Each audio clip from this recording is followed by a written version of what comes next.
Bruno is a real live Brazilian from Brazil. Look at that. Everyone take a look. Say hi. Yeah. Ask a Brazilian. Lots of Brazil tonight. What's that? Lots of Brazil I talk know. tonight. It's like like a weird, it. everyone's going to Brazil. And he's I like, I'm love getting it. out of there. What's going on?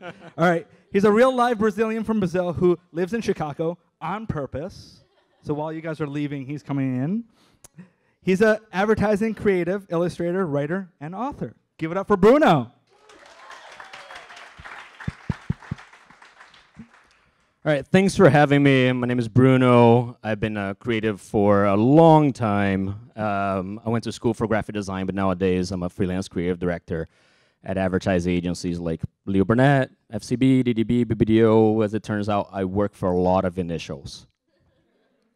And if there's one thing I've learned throughout my years, whether working alongside creatives or really just even managing them, it's that creative people love talking about freedom. We love freedom like I want the slide to move. That says...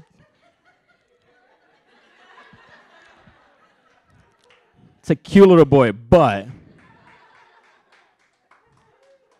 he needs to go away eventually.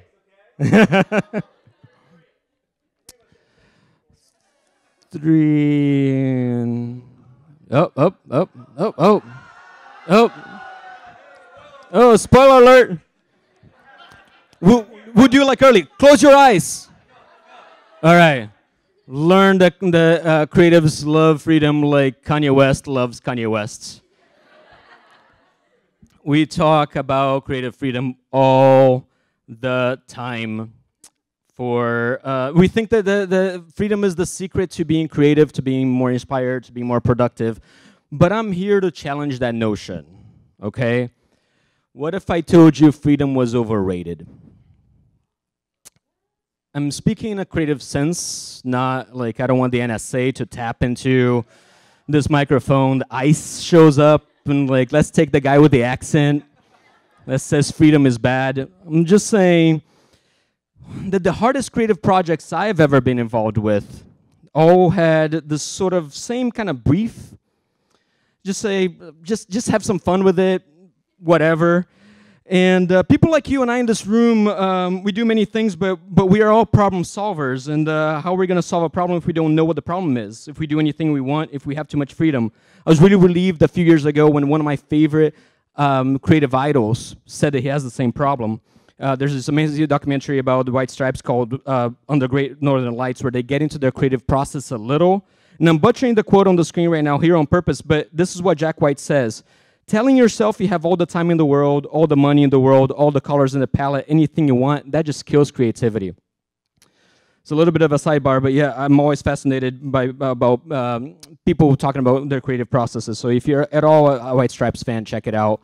If you're not a White Stripes fan and you hate music and you hate joy, but you still like reading, and who doesn't? I hope you know George Saunders. He's a Chicago guy. He's an author. He's also a MacArthur Genius Grant winner, so he's a verified genius. And he has that problem too, guys. He has a problem like Jack White and me and probably you. These are his words. If you say, write in any way you like about, whatever, and make it wonderful, that is going to freeze me right up. I'm relieved when geniuses that have New York Times bestseller books have the same problems as we do.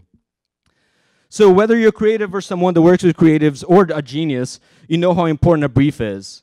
Now, I want to introduce you to something that's a little bit of a personal hack of mine. And it's simple, and it only requires changing one word, and that word is challenge. Remember a few years ago when it seems like everyone was dumping water on their heads? Do you think that it would have worked if it was called the ice bucket brief? Calling it a challenge was one of the reasons why it worked, but I like to take a step further. What if we called it a dare? Dr. Seuss wrote his best-selling book of all time when his editor dared him to write a book with fewer than 50 words. Now we have a classic that's fun to read, and I bet was a little bit of a challenge for him, but challenging yourself is important. I had a lot of fun making this presentation because I challenged myself to write all the slides as haikus. I don't know if you noticed. I chose haikus because the first time I ever wrote a haiku was because of a dare. I was about to leave for Japan for a month, and my friend dared me to do something I had never done before. Here's the haiku I wrote about it. He said, in Japan, write a haiku every day. Fuck her or write two. And you know what? I did. Here's a handful of them. Tonight's so quiet you can hear the lonely typing emojis. And some nights feel special. I buy drinks for the whole bar if I knew how to. These are not usual haikus about nature and that kind of stuff. Wait, what do you mean? What sake do you want? Sir, I want all of it. And rest in peace, sushi, survived by a bowl of soy sauce and a bit of ginger. I wrote a lot of haikus about food. Here's a couple more that are not about food. No thanks, made cafe. I can feel super creepy on my very own. Explaining made cafe is like its own presentation. Maybe I'll be here next month. And finally, traveling, at worst an expensive reminder that home is cool too. At the end of my month there, I had enough haikus to publish a book of haikus and photos called Admitted Japan, You Love When a Foreigner Struggles with Chopsticks. The title's a haiku too. Now, I would never have made that book if it wasn't for that dare, days before I left. I can't explain creatives, but there's something weird in us where we're always trying to prove something to others or to ourselves. So whether you're creative or you work with one, I want you to leave today remembering that freedom is all right, a good brief is better, a challenge is even better than that, but a dare, that's the best of all. Thank you.